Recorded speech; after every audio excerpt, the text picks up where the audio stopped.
doctor Mariano Jiménez, doctor Eduardo Houghton, doctor Ismael Domínguez, por estar con nosotros en este segundo congreso de la Asociación Hepatopancreato Biliar de Guatemala. Vamos a introducir a la mesa redonda a uno de los panelistas, que es el doctor Marco Quintero. Él es cirujano hepatopancreato biliar y de trasplante egresado del Instituto Nacional de Ciencias Médicas y Nutrición Salvador Subirán. A la vez es cirujano HPV y MAT Oncomédica de Colombia. Es miembro activo de la HPVA y de la EHPVA. Comparto pantalla. Gracias, Jimmy. Buenas noches. Saludos a todos, en especial al comité organizador por la invitación.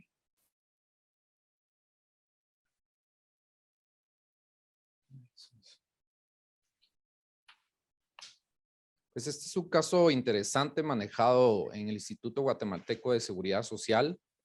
Y como todos sabemos, muchas veces nuestros pacientes vienen referidos de múltiples unidades, ya han sido intervenidos con gente que tiene experiencia, con gente que muchas veces trata de ayudar a alguien más y pues no siempre vamos a lograr que sea lo mejor. Entonces, como centros, en algún momento nos toca ir haciendo abordajes e ir avanzando. Es un paciente masculino de 55 años, maestro, casado, sin antecedentes médicos o quirúrgicos de importancia, alcoholismo ocasional, niega tabaquismo, drogas o uso de transfusiones en algún momento. Y en la historia de la enfermedad es un paciente que fue operado en un hospital privado con historia de dolor abdominal de 24 horas de evolución. Esto es en la hoja de referencia que en algún momento nos llega a nosotros, donde nos explican pues qué es lo que pasó y muchas veces no se tiene toda la información. Pues este paciente fue llevado a quirófano con diagnóstico de colecistitis aguda y en el tercer día posoperatorio inicia con salida de líquido biliar por la herida operatoria. Un problema, pues este detallito, ¿no? Llega a otra unidad de referencia donde pues, se evalúan al paciente, le piden una tomografía. Esto es de lo poco que nosotros logramos conseguir de ese paciente, donde a ver si el doctor Marcos nos puede apoyar un poquito ahí con la imagen de qué es lo que observamos. Bueno, pues podemos observar que es una tomografía, lo que puedo ver es una fase simple, ¿no? Y lo que resalta es la cantidad de líquido que hay perihepático, ¿no? Casi que comprime el hígado, podría decir yo, en ese primer corte. Lo único que puedo ver al respecto, ¿no? El segmento 8 del hígado y lo que está comprimiendo ahí es líquido perihepático.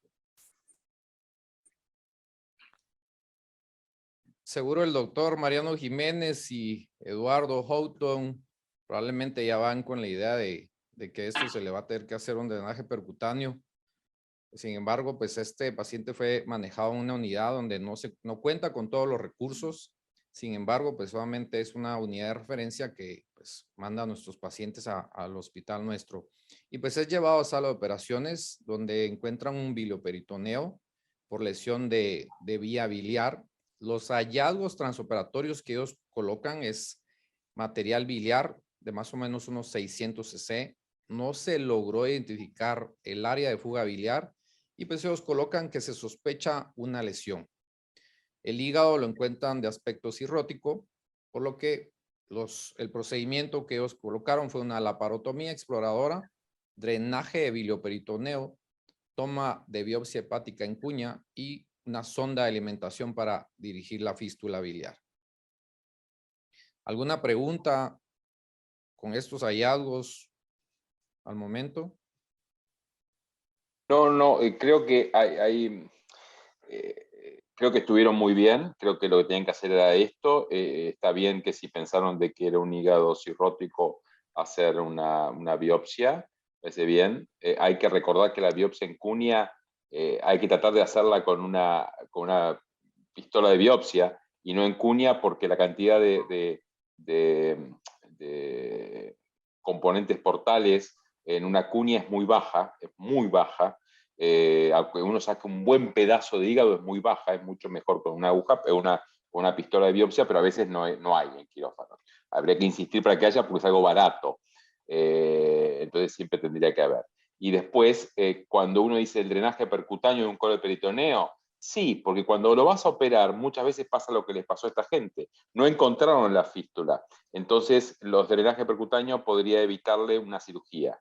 Sabemos que los pacientes donde potencialmente hay una lesión de vía biliar, las cirugías iterativas tienden a hacer quedar cada vez con menos pacientes. Entonces, bueno, pero si no hay drenaje percutáneo hay que drenarlo y lo han drenado muy bien con cirugía. Pues tenemos un paciente por drenaje bilioperitoneo con sospecha de lesión de vía biliar. Al ser referido a su centro, ¿qué estudio de imagen, doctor Ismael Domínguez, cree que es el conveniente en este abordaje del paciente? Bueno, si tiene una sonda de alimentación dentro de la vía biliar, idealmente se podría hacer una colangiografía a través de la sonda. Si la sonda no está en la vía biliar y está en la cavidad abdominal, idealmente hacer una colangiorresonancia. ¿Le pedirías una tomografía trifásica de hígado para evaluar si hay alguna lesión vascular asociada? Este es el momento, esperamos. ¿Existe algún momento para ese tipo de estudio? Pues sí, también si en la cirugía no pudieron palpar las arterias o queda duda que pudiera haber una lesión arterial o portal, sí sería adecuado hacer una tomografía trifásica. Pues esta parte la platicamos. Solo Con una para... sospecha de lesión de vía biliar, vamos a tratamiento endoscópico, percutáneo o cirugía. Doctor Eduardo Houghton.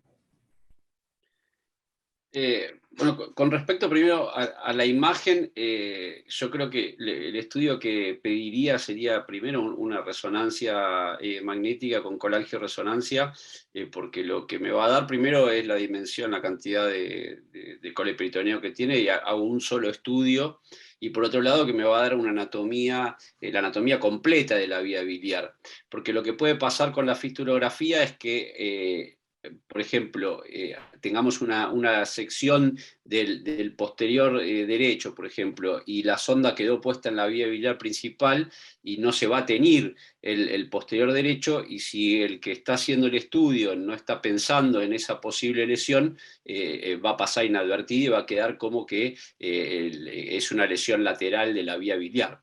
Y lo mismo pasa cuando se piden endoscopías para hacer colangios retrógradas, para hacer estos diagnósticos. Hay que estar muy atento de que la anatomía biliar esté completa. Es por eso que la colangiorresonancia, como bien dijo el doctor Domínguez, es mandatoria, creo.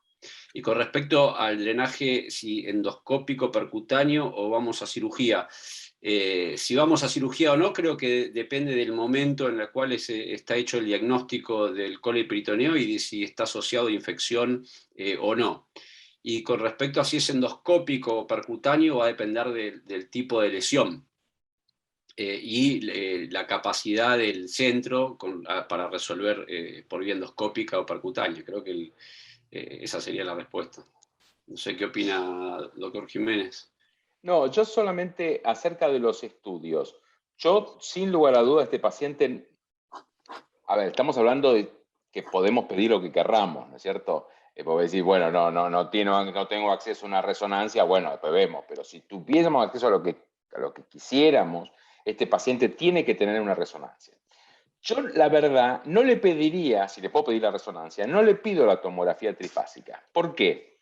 Porque como este paciente lo operaron, sabemos que no tiene una lesión grave, no tiene una lesión vascular grave. Sí, biliar puede ser gravísima, pero no vascular grave. Porque si hubiera tenido una lesión vascular grave, se hubiese visto en la cirugía. ¿Puede tener una lesión asintomática de arteria hepática derecha? Por supuesto. Y más adelante veré si le doy importancia o no, posiblemente sí. Pero en este momento lo que me interesa es saber cómo está su vía biliar. Y por eso la colangioresonancia. yo le pediría la resonancia y por el momento no le daría ni un drenaje percutáneo, ni un drenaje endoscópico, ni una cirugía. Vería que viene por el tubo que le dejó el cirujano y vería que da la resonancia. Doctor Quintero, ¿algún comentario diferente? ¿Un ERCP o algún otro estudio? No, realmente en términos generales estamos de acuerdo. O sea, ante este paciente, dado el tiempo de evolución más o menos que lleva de la cirugía índice y cómo llega al centro, lo que hay que hacer primero es una colangioresonancia. Ya lo han dicho, necesitamos ver todo el árbol biliar y con eso definir si tiene continuidad la vía biliar o si no tiene continuidad la vía biliar. Si tiene continuidad de la vía biliar, pues seguramente lo que necesita ahí sí responder la segunda pregunta es CEPRE o STEN, con un STEN. Si no tiene continuidad, pues yo le haría obligado una tomografía trifásica para descartar que no tenga lesión vascular, que probablemente no tenga, como dijo el doctor Jiménez, pero sí me gustaría saber la anatomía, porque es importante al momento de hacer el reparo por dónde estamos, si tiene reemplazos o no, y planear el tipo de cirugía. Eso es lo que haría en este momento. Perfecto. Pues en este centro no tienen pues todos los tratamientos. Ellos les dieron tratamiento conservador. Inclusive pues una de las dificultades de ese centro es que no cuentan con todos los estudios, como bien mencionó el doctor Mariano Jiménez. No tienen tomografía, no tienen resonador, pero pues obviamente ellos sí cuentan pues con estudios endoscópicos y en algún momento observaron el gasto del drenaje que era de entre 300, 400 ese día. Sin embargo, pues este no mejoró. Entonces ellos decidieron enviarlo pues, a un ERCP.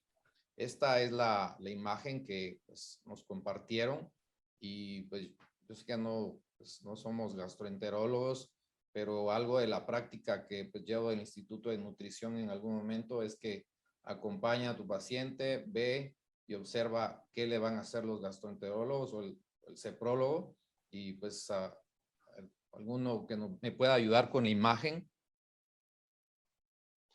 Sí, a me mandan esta imagen y yo lo mato. Perdonen, me pongo violento, será porque son las 2:30 de la mañana, entonces se ve que me pongo por el horario. Pero lo que te interesa saber, a mí que me interesa ver la papila de este paciente, a mí lo que me interesa saber es la vía biliar derecha. Entonces, lo que me interesa ver no se ve en esta colangio. O sea, esto y no hacer nada es lo mismo. Y eso de que la extravasación es por el conducto cístico, que se lo cuenten a otros. Yo qué sé si es por el conducto cístico o es por el hepático, por la vía biliar derecha. O sea, yo no puedo saberlo. Perdón que me ponga violento, pero es así. Yo entiendo que no se tenga colangioresonancia, porque eso, bueno, yo sé dónde vivimos. Ahora, lo que no entiendo es que un estudio no se... Tiene que haber otra foto. Yo creo que vos sos malo, Jimmy, por eso nos mostrás esta foto. Tiene que haber otra foto, seguro. No, para nada. Ya sabe que la amistad es importante siempre. Entonces, pues se mandó este estudio porque pues obviamente ellos recurrieron a esta forma de ver la vía biliar y ver si colocando un stent se podía paliar de repente una pequeña fuga o algo más. Y pues esta imagen pues obviamente es del ERCP y Ismael, no sé si tú nos puedes apoyar o alguno del foro de qué les parece esa lesión, pues obviamente que observaron al momento del ERCP.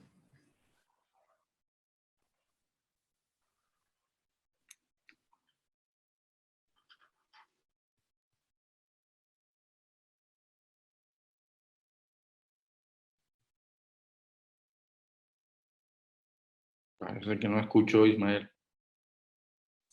Mira, la verdad no sé, ¿eh? No sé qué puede hacer, se ve algo prominente en la papila, pero no te podría decir qué es.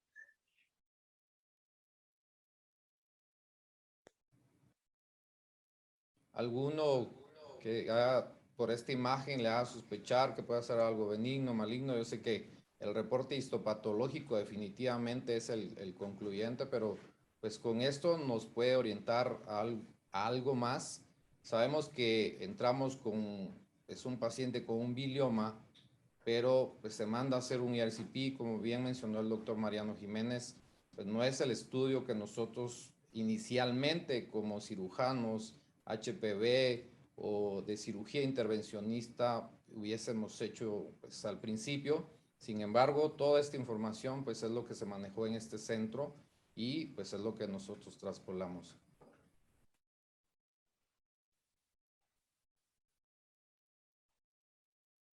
Como el paciente ya no lo pudieron manejar en esa unidad, pues fue referido a, pues, al Seguro Social y fue manejado en nuestro servicio.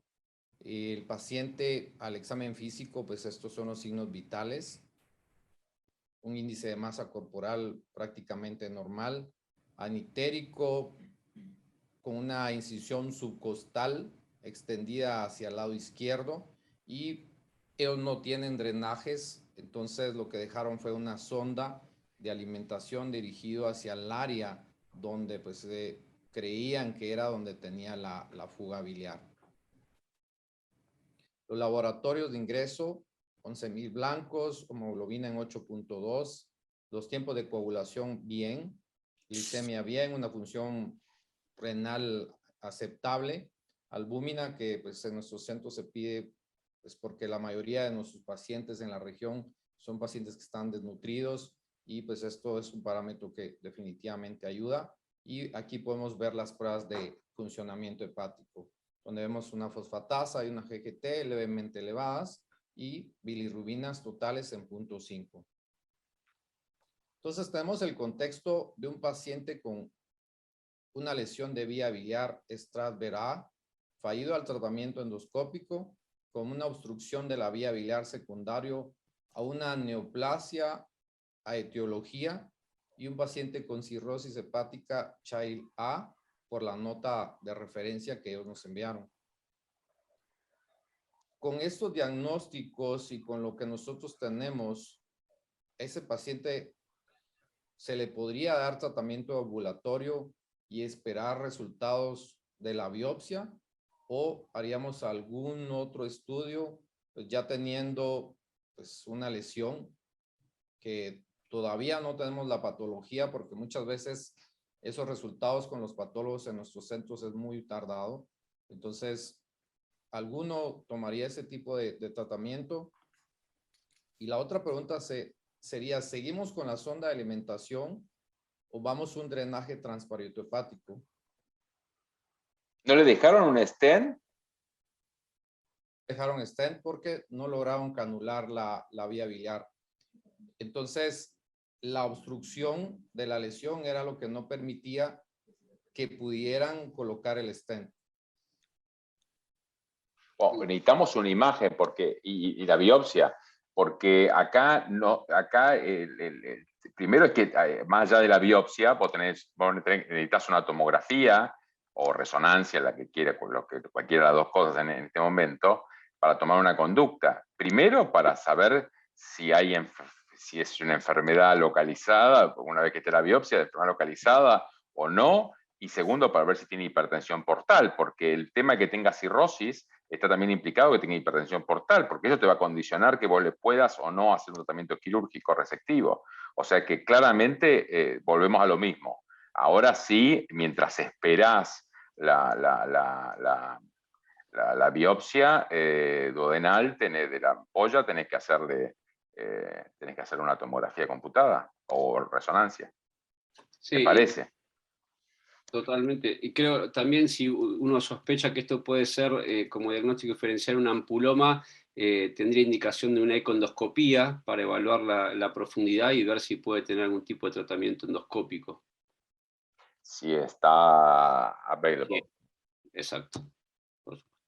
Definitivo, pues el estudio de imagen está indicado y pues con nosotros pues se mandó a hacer una tomografía trifásica de páncreas. Comparto las imágenes clave que tenemos. Yo sé que pues todos quisiéramos el video completo, pero doctor Quintero, ¿usted nos podría apoyar con las imágenes que tenemos? ¿Qué es lo que que podemos observar? Bueno, pues son dos cortes. Trataré de describir lo que veo. En la primera, a la izquierda mía, pues veo, pues, pues ahí como los últimos cortes donde probablemente hay algo de líquido, y veo lo que pudiera ser una parte de esta sonda de alimentación que dejaron. Pues vemos todo el colon como está, y no alcanzo a observar mucho más. En la otra, pues sí se ve parte, digamos, una parte importante del páncreas, se ve lo que es la porta, que a ese nivel pues se ve bien. Observo la arteria mesentérica, que se ve a ese nivel también libre, parte del hígado, y llama pues la atención que hay una imagen como ovalada, como quística, que asumo yo por la localización y lo que acabas de mencionar, que puede ser una de dos, o la vía biliar intrahepática dilatada, secundaria a la obstrucción, por la lesión esta, que sospechamos todos que puede ser un ampuloma. Pienso yo que es eso, ¿no? Más líquido y otra vez la sonda de alimentación, ¿no? No veo, pues, otras cosas para describir en estas dos imágenes estáticas que vemos acá. En mi opinión. ¿Algún comentario adicional de las dos imágenes que tenemos?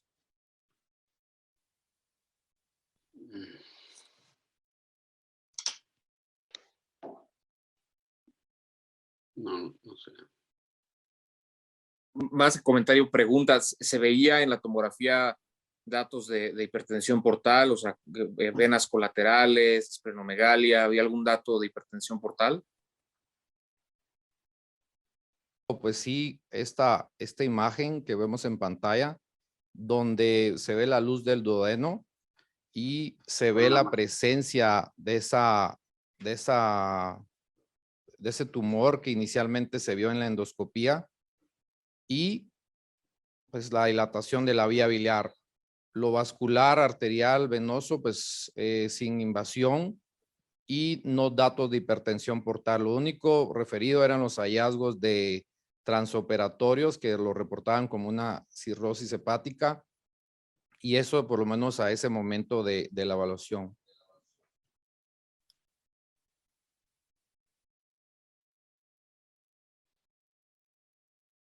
Dentro del abordaje, nosotros mandamos a hacer estudios de laboratorio y pues obviamente se pidieron marcadores tumorales, un CA19-9 que está en 49, un antígeno carcinoembrionario en 1.62, y sé que me van a pedir el resultado de la biopsia, pero hasta ese momento nosotros teníamos pendiente que nos enviaran el resultado de la unidad donde se operó este paciente. Pero como debemos de crear también pues conocimiento con la gente que está en el foro, pues algún punto a resaltar en relación al CA19-9 u otro marcador con aquellos pacientes que dan con ictericia y puede ser que sean o no un tumor. ¿Tenemos algún punto a resaltar? Los pacientes con ictericia o colangitis pueden tener un aumento del CA19-9 que no sea por el tumor. O sea que un paciente con ictericia o colangitis hay que tomar con pinzas el valor de CA19-9. Y por otro lado, aquellos pacientes que no sí son un tumor y tienen un CA19-9 elevado, ¿existe algún corte para su centro para hacer una videolaparoscopía diagnóstica, hablando desde el punto de vista de un adenocarcinoma, o es indiferentemente este dato? Como no entiendo por qué. No entiendo porque si el paciente, por lo que entendí del informe de la tomografía, porque vimos nada más que 2 cortes, no tenía masa tumoral más allá de lo que se veía en el duodeno, en esta imagen, no tenía masa pancreática, etc. Entonces, el CA19-9 perfectamente puede ser porque sea un tumor o puede ser porque esté con ictericia el paciente. O sea, ictericia no, por ocupado, porque incluso aunque tenga fosfatasa alcalina, sin ictericia puede tener CA19 aumentado. Tanto es así, y no hay un valor de corte. No hay por supuesto, si tuviera 17.000 por ahí sí, pero no hay un valor de corte. Nosotros hace unos años hicimos un trabajo interesante donde tomamos a pacientes con ictericia o obstrucción biliar en general, aunque sea con fosfatasa alcalina sin ictericia, y englobamos a todos los pacientes. A los pacientes que tuviesen cáncer o que tuvieran lesión de vía biliar. Y es muy interesante, en el trabajo vimos que incluso teníamos pacientes con lesión de vía biliar con más de 3.000 de CA19-9. O sea que el CA19-9 es interesante, lo pedimos sistemáticamente, pero hay que tomarlo con pinza los resultados. O sea, no hay un valor de corte, en nuestra experiencia. Hay que recordar que algunos pacientes que no expresan el antígeno de Lewis sanguíneo no elevan el CA19-9. Hasta un 14%, sí. O sea que el hecho que lo tenga bajo, normal, tampoco te descarta de que sea un cáncer. O sea, ¿qué significa? ¿Hay que pedir marcadores? Sí. ¿Hay que darles importancia? Sí. Hasta ahí. Es un indicador más. Perfecto. Si me lo permites, Pues bueno, Jimmy, tenemos el reporte histopatológico. Jimmy no escucha el retorno. Claro. ¿Sí? Tenemos el reporte histopatológico que nos da el hígado con una biopsia con cirrosis micronodular, colestasis moderada, y pues nos envían el reporte de la lesión. Es un adenocarcinoma bien diferenciado y pues solamente se manda a revisión a nuestro centro porque pues vienen de otras unidades y nosotros tenemos que pues hacer esa connotación de que si realmente lo que nosotros estamos recibiendo pues es eso, y pues hacer posteriormente una evaluación junto con el comité multidisciplinario. Entonces tenemos el contexto de un paciente con una lesión de vía biliar, cirrosis hepática Child-A sin datos de hipertensión portal, una tomografía trifásica que no tiene invasión vascular y donde la lesión está específicamente y se ve mucho más hacia la luz del duodeno, y esta patología que nos reporta un adenocarcinoma bien diferenciado. Entonces, viene nuestra pregunta, porque ya tenemos un reporte histopatológico. Si vamos a neoadyuvancia, hacemos un estudio de PET o programamos una cirugía. ¿Qué opinión tienes con estos datos, Ismael Domínguez? Yo creo que este paciente debe de ir a cirugía. Por supuesto, hay que tratar de prehabilitarlo lo más que se pueda desde el punto de vista nutricional y de rehabilitación física. Y obviamente por la presencia de cirrosis es un paciente que tiene riesgo de tener complicaciones graves. Entonces, esto hay que ponerlo en contexto con el enfermo. Si el enfermo está en condiciones de operarse, yo iría por una cirugía. Si hubiera alguna contraindicación para operarse, una posibilidad podría ser una resección endoscópica. ¿Alguna opinión adicional, doctor Quintero? Sí, quería anotar algo con respecto a la pregunta que hiciste anteriormente de los puntos de corte. Es difícil y es muy debatible. Realmente no es que existan los estudios controlados, randomizados, pero sí existen algunos trabajos que hablan de algún punto de corte. Hay un trabajo de unos griegos que fue publicado ya hace algunos años, en el 2014, en un journal de cáncer de la Sociedad Europea de Cirugía Oncológica, que habla que estos pacientes, algunos pacientes con tumor de páncreas y tumor periampular, fue una corte como de 130 y algo pacientes, no recuerdo exactamente, ellos encontraron un punto de corte de por encima de 200. Estos pacientes, en la conclusión de este trabajo es que aquellos pacientes que tengan un CA19 9 por encima de 200, en los cuales se haya descartado que no es un falso positivo y tiene un diagnóstico histológico o adenocarcinoma de páncreas o periampular, deberían llevarse a una laparoscopía de precisión antes de la cirugía como tal, en los cuales muchos pacientes de estos encontraron que realmente, a pesar de que la tomografía evidenciaba que no habían lesiones metastásicas, finalmente un pequeño porcentaje no terminó operándose. Es un estudio únicamente, no es que sea el mayor estudio, pero bueno, digamos, para responder tu pregunta. Y con respecto a esto último, pues estaría de acuerdo con lo que dijo el doctor Ismael Domínguez, pues si ya tenemos descartada metástasis a otros lados, o sea, hacerle un ataque de tórax, porque no mencioné que se haya hecho, al menos, y si no tiene lesiones a distancia, no tiene hipertensión portal, y por lo que se ve es un Child-A de este paciente, pues yo estoy de acuerdo que en principio lo que merece es hacerle una cirugía de Whipple, y si las condiciones del paciente no están, pues también una ampulectomía. ¿Puedo hacer un comentario Sí, antes que seguro, cuentes la doctor. cirugía?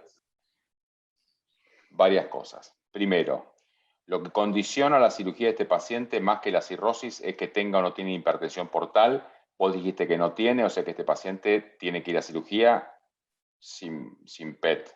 No tiene ninguna indicación de PET. Y neoadyuvancia tampoco tiene ninguna indicación. Segundo, este paciente tenía dos condicionantes para no tener ninguna indicación de hacer una laparoscopia previa. Primero que tenía dos cirugías previas recientes donde no tenía nada. Segundo, no estaba drenada la vía biliar, por lo tanto el CA19-9 tiene un valor muy relativo.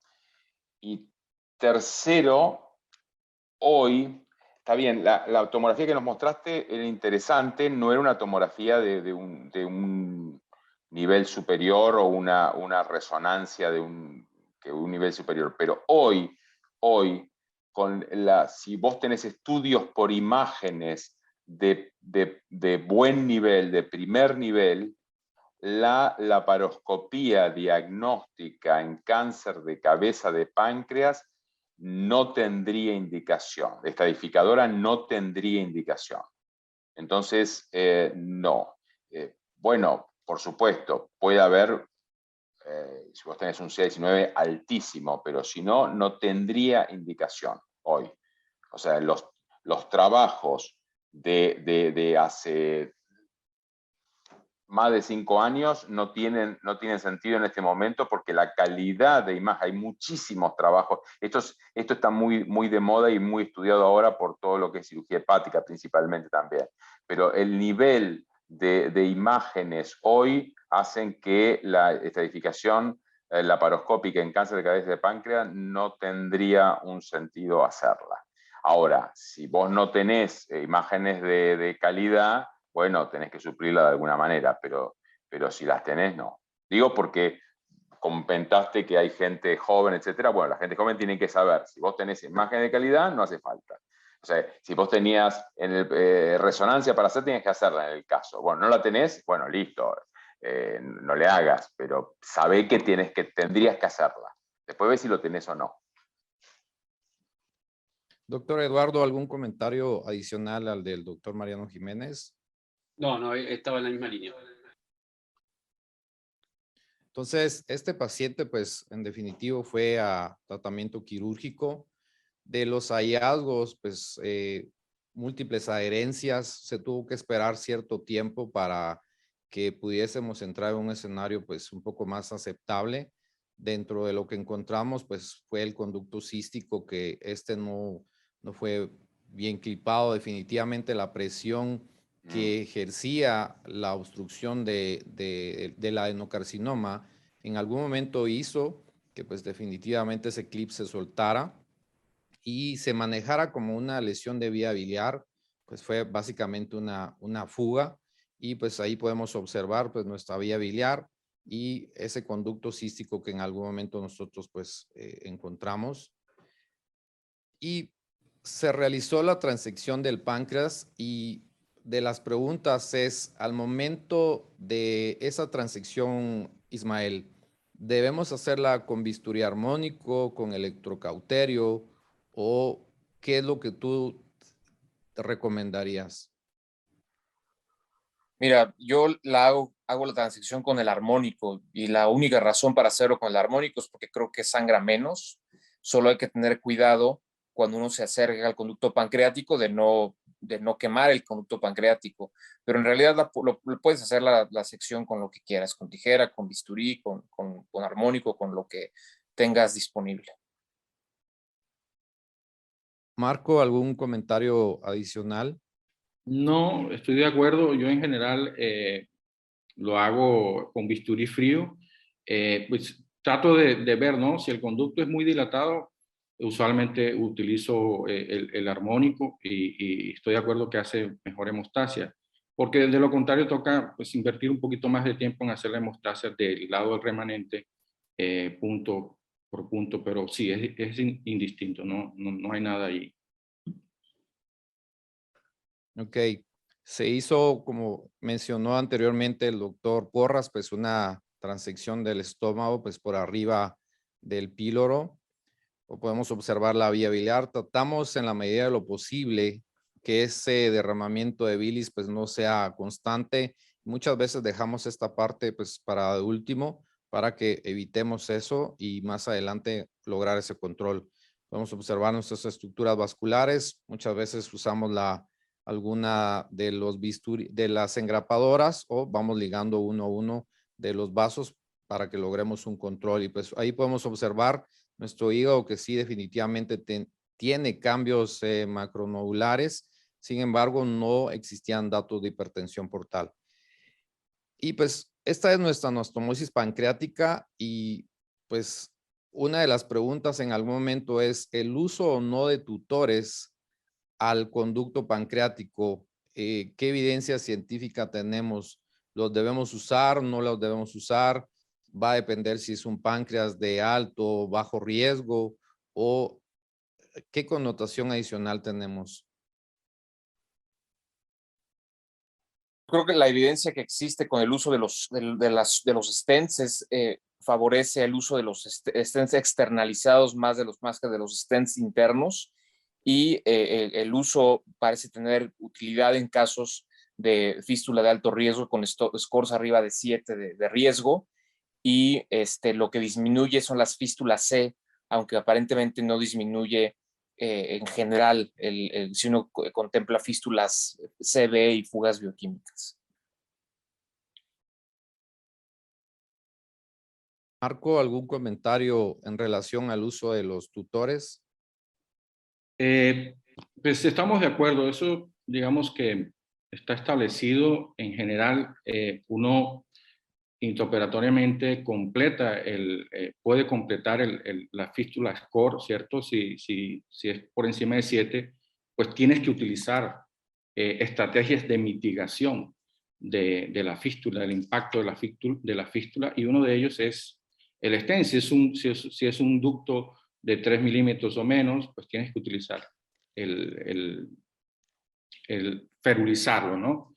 Y en algunos casos hablan de dejar incluso hasta 2 drenes que podrían servir para otro tipo de manejo en caso de que haya algún tipo de fístula, pero sí estamos de acuerdo.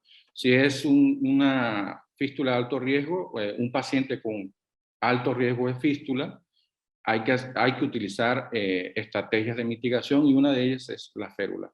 Y de acuerdo también, la férula externa pues tiene menos complicaciones y ha demostrado que es un poco mejor respecto al interno.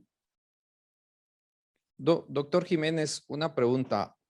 En este tipo de procedimientos y en base a sus conocimientos, ¿llegaríamos en algún momento a dejar de utilizar drenajes y con el uso de la cirugía intervencionista, pues si hace una colección o hace una fístula, abocarnos más a esto en miras de que más adelante vamos a tener pues más centros y más entrenamiento en cirugía intervencionista?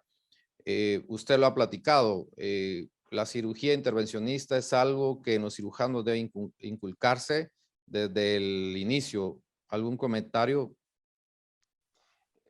Sí, a ver, el tema de los drenajes en cirugía pancreática es un tema siempre controversial, interesante, lindo para discusiones. hay alguna experiencia de que no dejar drenajes o dejar drenajes por poco tiempo, pocos días, tiene mejores resultados, sobre todo sabiendo que uno, en caso de que hubiese una colección, la podés retratar en forma percutánea. A ver, lo que sí puedo decirte es que las fotos de la cirugía están fantásticas. Creo que la cirugía que hicieron está fantástica y creo que el tema de los drenajes, a ver, volvemos a lo mismo. Vos podés tener drenajes para poner y drenajes de calidad, porque lo que no se puede es poner cualquier tubo, hay que poner un tubo de una fábrica, de un tubo que sea para drenaje, porque estos drenajes no son fáciles. O sea, drenar colecciones de postduodeno-pancreatectomía es complejo técnicamente. ¿Por qué? Porque son profundos, hay intestino alrededor, no tenés parámetros donde a veces para poder llegar bien, o sea que es bastante complejo. Entonces tenés que tener un buen tomógrafo, buenos catéteres y buena experiencia. ¿Vos tenés esas 3 cosas? Listo, no le dejes catéter, no le dejes drenajes o sacar los drenajes pronto, según las nuevas ideas, etc. Vos no tenés todo eso, dejá los drenajes un poco más y bueno, aunque puedas tener mayor complicaciones, es cierto, pero no lo vas a poder resolver tan fácil en forma percutánea. En definitiva, saber lo que decíamos antes, saber lo último que hay hoy en el state of the art de nuestra práctica, pero adecuar a la realidad donde estamos trabajando. Yo creo que las 2 cosas. Doctor Houghton, ¿algún comentario en relación al retiro del drenaje temprano, tardío? ¿Tenemos algún número mágico o definitivamente va a depender del gasto en los casos de fístula pancreática o ya sea biliar?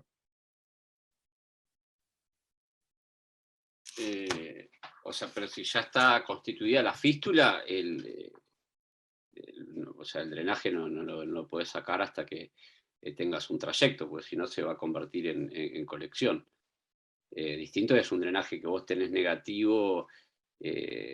Bueno, en eso hay controversia, algunos lo sacan más temprano, otros más tarde, como decía el doctor Mariano Jiménez. Pero si ya tenés constituida la fístula, el drenaje no lo puedes sacar hasta que no tengas un trayecto fistuloso, porque si no te va a coleccionar. Sí, el grupo de fístulas, Grupo Internacional de Fístulas Pancreáticas, está Bolmer, y etcétera. Chuck Bolmer es el que más incide en todo eso, le dan bastante importancia, pero vuelvo a decir lo mismo. Ellos sí tienen la posibilidad de que si hace alguna colección ir a tratarla en forma percutánea con toda la tecnología. Entonces, si vos tenés eso, podés ser más asociándote a la idea moderna de poco drenaje y poco tiempo el drenaje. Pero si no, bueno. Pero me gusta mucho lo que hicieron. Otra pregunta para el doctor Ismael Domínguez. Utilizar un asa larga de más o menos 40 centímetros entre la pancreato yeyuno y la hepático yeyuno, ¿qué evidencia tienes? ¿Lo has usado? Nosotros lo hemos empezado a utilizar. Nos ayuda bastante porque no es lo mismo manejar la salida de solo líquido pancreático o solo líquido biliar a que tengas ambas. ¿Tienes alguna experiencia, Marco, o alguno del foro? Sí, nosotros, bueno, yo también dejo una asa larga entre la pancreatoyuno y el hepatoyuno. Simplemente me da la impresión que queda con mucho menos tensión que si uno deja muy cercanas las 2 anastomosis. La verdad no desconozco si existe un ensayo clínico aleatorizado al respecto. Son pues muchas prácticas que oyes de otros cirujanos y que uno va experimentando en su propia práctica y uno las va adoptando. Respecto a eso, creo que facilita bastante también la realización de las anastomosis, y si tiene sentido pues separarlas un poco de distancia y con el objetivo de evitar tensión entre las mismas. Perfecto. Realizamos nuestra anastomosis biliar. Aquí podemos pues, ver dos imágenes, una donde observamos la anastomosis realizada. Hacerla continua, puntos separados. ¿Existe alguna diferencia, doctor Quintero? No, la verdad que, vamos, ahí tienes que encontrar uno el balance entre que no se te vaya a estenosar y no vaya a haber demasiada fuga, ¿cierto? Y también, pues, lo que estás tratando, enfrente de que estás, si es un tumor agresivo, probablemente estos tumores, la sobrevida es corta, entonces con una dilatación muy buena, hay quienes hacen sutura continua. En mi práctica personal, en mi experiencia, nosotros lo que hacemos es sutura continua la cara posterior y puntos separados la cara anterior. Creemos que así ni la biliodinamia se altera, ni hemos encontrado, digamos, cosas exageradas. Alguna fuga que pueda quedar, siempre con los drenes se maneja o de manera percutánea, pero no, más que todo el concepto es libre de tensión. Yo no la hago a 40 centímetros, la hago a 15 centímetros aproximadamente de la pancreato yeyuno y casi siempre, caso por caso, pero en general casi todos es cara posterior, sutura continua y la cara anterior, puntos separados. Perfecto. No está En tan aras feo del el tiempo, hígado. vamos a adelantar un poco el caso y pues la evolución posoperatoria. Nuestros pacientes regularmente pasan a unidad de cuidado intensivo. Este paciente salió extubado, asintomático y hemodinámicamente estable. En el posoperatorio 2 inició líquidos claros. Al cuarto día, pues toleró dieta libre. Sí existió una pequeña fuga enzimática de aproximadamente 15 cc día. Sin embargo, el paciente pues se le retiró el drenaje al 10º día, a pesar de que en la anastomosis en las fotos se veía perfecto, pero definitivamente esa fuga muchas veces no siempre se va a detener y pues se le dio alta para seguimiento ambulatorio. Se retuvo el estudio histopatológico que lo reportó como un adenocarcinoma de ampolla intestinal que invade la capa submucosa, bien diferenciado, los márgenes libres y invasión linfovascular y perineural ausente. Y pues 6 ganglios linfáticos disecados libres de neoplasia. Básicamente, pues ese es el caso que nosotros traíamos para presentar. ¿Algún comentario o punto adicional? Bueno, un hallazgo importante en la tomografía era la dilatación de la vía biliar, y esto es algo que nosotros correlacionamos mucho con los endoscopistas, y es que casi siempre que una de estas lesiones ampulares dilatan la vía biliar, es casi seguro que van a tener un componente invasor. Entonces, ese es uno de los datos, de las banderas de alarma que hay que tener en mente cuando uno tiene estas lesiones y uno ve la tomografía con dilatación de vía biliar. Doctor Jiménez, doctor Houghton, doctor Quintero, ¿algún comentario? Si no, para dar caso concluido. No, realmente muy lindo caso. Calculo que no le han dado adyuvancia a este paciente, pero... El paciente está en seguimiento, hemodinámicamente estable. Se le han hecho sus estudios de tomografía y marcadores CA19-9, los cuales pues al año pues el paciente pues se encuentra bien. No cambios desde el punto de vista de la cirrosis hepática. Actualmente ya está en tratamiento con los gastroenterólogos, que pues ellos son los que manejan estos pacientes actualmente. Una sola pregunta. ¿A qué atribuyen el origen de su cirrosis? La verdad es que buscamos porque le mandamos a pedir pues todas las pruebas de panel de hepatitis, no era un paciente obeso, sí alcoholismo ocasional, que el alcoholismo pues es un dato muy relativo y que de repente esa pudiese ser una de las causas porque pues obviamente no tenemos otro factor y pues podría ser el alcoholismo nada más. Siempre los alcohólicos dicen menos de lo que toman, así que si te dijo 1 litro es que toma 2, si te dijo 2 toma 4, así que es posible. Ya, definitivamente como pues muchos buenos cirujanos lo hacen a veces, pero bueno, el paciente pues está estable y con adecuada evolución. Agradecemos su presencia y estar pues en distintas partes del mundo a estas horas y agradecemos su participación. Muchísimas gracias. Gracias a usted por la invitación. Gracias a ustedes por la invitación. Un gusto. Muchas gracias a todos. Gracias por la invitación también.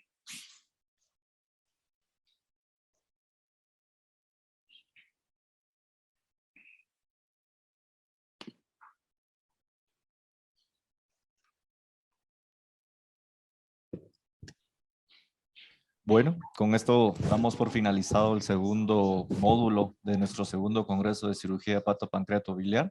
Agradecemos la asistencia de todos los que están hasta ahorita y principalmente de los profesores. Definitivamente la tecnología vino a darnos esta posibilidad, que grandes maestros estén presentes en congresos como los nuestros. Entonces, agradezco nuevamente la participación de nuestros profesores. Un anuncio importante, esto es para los nacionales aquí en Guatemala. Si desean tener la acreditación de las horas crédito por parte del Colegio de Médicos y Cirujanos, los invitamos a que visiten la página web que se va a estar compartiendo por redes sociales para que puedan llenar el formulario y a través de lo mismo se va a crear la constancia de la acreditación de horas crédito. Los que andan preguntando por las constancias de participación, estas se generarán automáticamente de acuerdo a las horas de participación dentro del Congreso de la plataforma Zoom.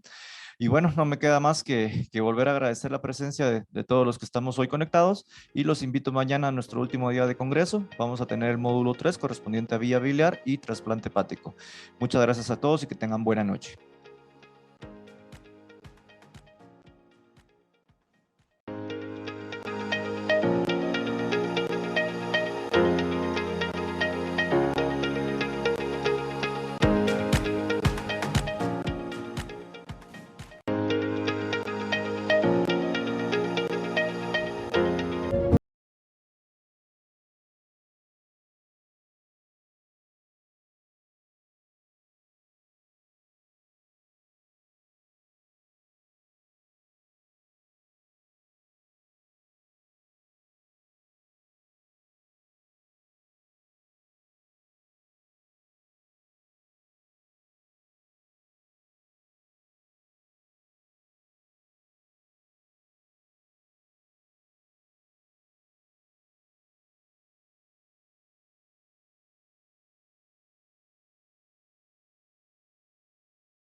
En Casa Médica, transformar vidas a través de la salud es nuestro propósito. Para lograrlo, trabajamos con integridad, compromiso y pasión para proporcionar las mejores soluciones en equipos y productos médicos para el cuidado del paciente. Nuestra promesa de marca está basada en 3 pilares. Innovación. Junto con nuestros aliados, estamos en constante búsqueda de nuevas tecnologías que faciliten y mejoren el cuidado y resultados clínicos del paciente. Asesoría. Nuestros asesores y técnicos están certificados para brindarle asesoría personalizada a nuestros clientes. Servicio. El bienestar de los pacientes es lo más importante. Por ello, estamos siempre al servicio de nuestros clientes para cumplir juntos con nuestra labor de transformar vidas a través de la salud. Gracias a la confianza que nuestros clientes nos han dado por más de 55 años, seguimos contribuyendo a mejorar la salud y calidad de vida de los guatemaltecos. Casa Médica, salud y calidad de vida.